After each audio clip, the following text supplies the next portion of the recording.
କରୁଛ? ମୁଁ ପୁରା ଲକ୍ଷ୍ମୀ। କଣ କିଛି କହୁନ? ମୋ ସାଙ୍ଗେ ଜମା କଥା ହେବନି? ମୋ ସାଙ୍ଗରେ କଟି ପକେଇଛ? ହେଲେ ମୁଁ କଣ କରିବି?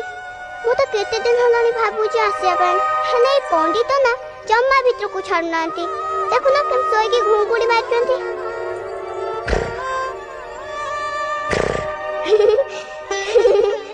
ଆମ ସ୍କୁଲ ପଣ୍ଡିତ ବି ଏମିତି ଘୁଙ୍ଗୁଡି ମାରନ୍ତି। ଆଚ୍ଛା, ସେ ଘୁଙ୍ଗୁଡି ମାରନ୍ତି, ସେ କଣ ପଣ୍ଡିତ ହୁଅନ୍ତି?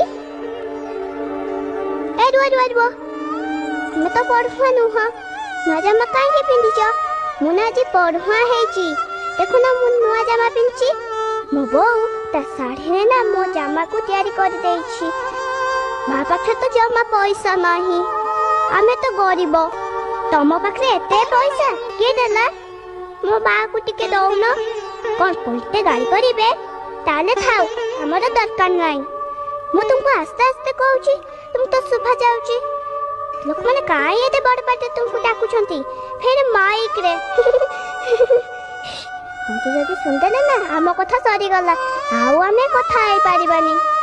ଗୋଟେ କଥା କହିବି, ତାକୁ ନିଇଟି ଶୋଇପକଉନ, ମୁଁ ନିଇଟି ଆସିବି। ଆଚ୍ଛା, ମୁଁ ସେଦିନ ଶୋଇଥିଲି, ତମେ ଯାଇ ସେଦିନ କଣ କହିଲ? କହିବନି ନା କୁହ। ବାପ୍ରେ, ସେଦିନ ତୁମେ କେତେ ଫୁଲ ନାଇଥିଲ, ମୁଁ ବି ଆଜି ଫୁଲ ନାଇଛି। ଦେଖିଲ ଭଲ ଦେଖାଯାଉନି?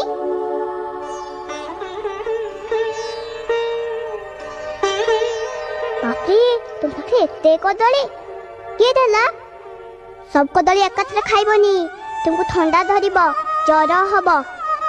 1 2 3 4 5 6 ମୁଁ ଗଣି ପାରିବିନି, ବହୁତ କଦଳୀ ଅଛି।